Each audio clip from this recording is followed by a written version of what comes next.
ఈసారి ఫ్రైడే ఎర్లీగా ఇంటికి స్టార్ట్ అయిపోయాం. ఈ లియో గైడ్‌తో మా జర్నీ ఎలా ఉంటదనుకున్నా గానీ చాలా బ్యూటిఫుల్‌గా ఉంది.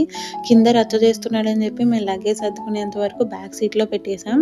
చూడండి పాపం ఎలా చూస్తున్నాడో జాలిగా. నేను కారెక్కాక మా దగ్గరకొచ్చేసాడు. నా ఒళ్ళోనే ఉన్నాడు. పాపం అస్సలు ఇబ్బంది పెట్టలేదు. తింటున్నాడు, పడుకుంటున్నాడు. కిందకి దింపితే సుస్సు వేసుకొని వచ్చేస్తున్నాడు. వీడికి బాక్స్ తెచ్చా కానీ మాకు బాక్స్ తెచ్చుకోలేదు. వీడికి పెరుగన్నం ప్లస్ చికెన్ రైస్ తెచ్చాను. మాకు మాత్రం ఏదో ఒక హోటల్‌లో ఆగి తినడమే. అక్కడ వీడిని హ్యాండిల్ చేయడం చాలా కష్టమైంది. కానీ చాలా బాగుంది అనిపించింది నాకు ఆ ఎక్స్‌పీరియన్స్ అంతాని. ఆ హోటల్‌లో ఒక అమ్మాయి వీడి కోసం చాలా డీటెయిల్స్ అడిగింది. అన్నీ అడిగి వెళ్ళిపోతుంటే ఆ అమ్మాయి వెనకాల వెళ్ళిపోతున్నాడే, మాతో రాడంట, ఆ అమ్మాయితోనే వెళ్ళిపోతాడంట. మగబుద్ధి చూపించుకున్నాడు వీడు. Just kidding. మేము ఆగి తిన్న హోటల్ ఇదే.